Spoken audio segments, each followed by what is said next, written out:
PTI की सबसे बड़ी धमकी काम कर गई। वोटों की बोरियां खुलने लगी, आवाम सड़कों पर। नवाज शरीफ के लिए मुश्किलात का सामना। मैं हूं वहीद अवान, आप हमारा यूट्यूब चैनल और फेसबुक पेज देख रहे हैं। अस्सलाम वालेकुम। इलेक्शन की तारीख का अनाउंसमेंट किया गया तो सब ने अपनी अपनी तदाबीर की उस पार्टी को हराने के लिए। इनके हाथ पांव बांधकर मैदान में फेंक दिया गया। इस पार्टी में से 3 पार्टियां निकाली गई। फिर खान के ऊपर यके बाद 3 केसेस कि वोटर दिल बर्दाश्ता होगा, बह नहीं निकलेगा। लेकिन अवाम ने कहा था बल्ला हो ना हो, कप्तान तो है ना। उसके बाद कप्तान की अंडर-19 टीम जो मैदान में उतरी, उसने ऐसी बैटिंग की कि सबके छक्के छुड़ा दिए और वो फाइनल मैच जीते हुए भी आज 4 दिन हो गए, लेकिन वो अभी भी मैंडेट खान को देने के लिए तैयार नहीं।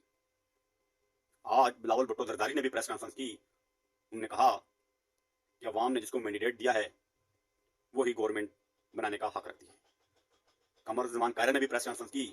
उन्होंने भी बाकायदा तौर पर यह कहा कि अवाम ने जिसको मैंडेट दिया उसी का हक है। मजीद उनका क्या कहना था, क्या इंकशाफ किए। उन्होंने कहा ये जो नून लीग को जिताया गया है, ये दूसरे नंबर पर भी नहीं, तीसरे नंबर पर नहीं, यानी कि चौथे से 5वें नंबर से उठाकर इनको जितवाया गया। ये जो मैंडेट लेके आ रहे हैं, ये चोरी किया हुआ मैंडेट है और इसको अवाम हरगिज़ तस्लीम नहीं करेगी। उन्होंने कहा कि ये मैंडेट खान का है और खान को ही मिलना चाहिए। उधर अटक से भी एक प्रेस कॉन्फ्रेंस की गई। नून लीग के जो मलिक साहब थे उम्मीदवार, उन्होंने कहा खान का मैंडेट चोरी करने की कोशिश की जा रही है और मुझे भी जिताने की कोशिश की गई।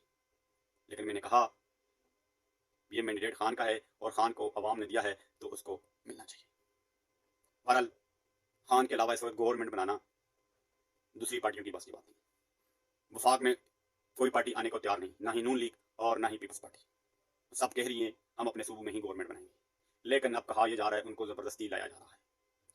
खान साहब ने जो कहा और उनकी पार्टी की लीडरशिप जो खान साहब से मुलाकात की, जो आकर बैन उन्होंने अनाउंसमेंट की, उन्होंने कहा कि हमारी जो 180 सीटें हैं और वो वादे अक्सरियत से हम जीत चुके हैं। अभी जो सीटें जो जीती थी पीटीआई ने वो रिवर्स होना शुरू हो गई हैं। अभी तक 3 सीटें जो हैं वो रिवर्स हो गई हैं, यानी फॉर्म 45 के मुताबिक आज जो अदालत में पेश की थी और अदालत ने उन पर स्टे ऑर्डर जारी कर दिया है। पीटीआई की सीनियर लीडरशिप का कहना था अभी मजीद सीटें वापस आने को रेडी हैं और नून लीग के लिए ये थोड़ा सा संगीन मसला है। उन्होंने कहा कि नून लीग वाले ये खुद ही अनाउंसमेंट कर दें कि हमें ऐसा मैंडेट नहीं चाहिए। ऐसा ना हो कि आपको अदालत के जरिए ये सीटें वापस करनी पड़े तो थोड़ा सा आपको मुश्किलात का सामना करना पड़े। बहरहाल उन्होंने ये भी कहा अभी मिठाइयों वाला सिलसिला जो है वो बंद रखें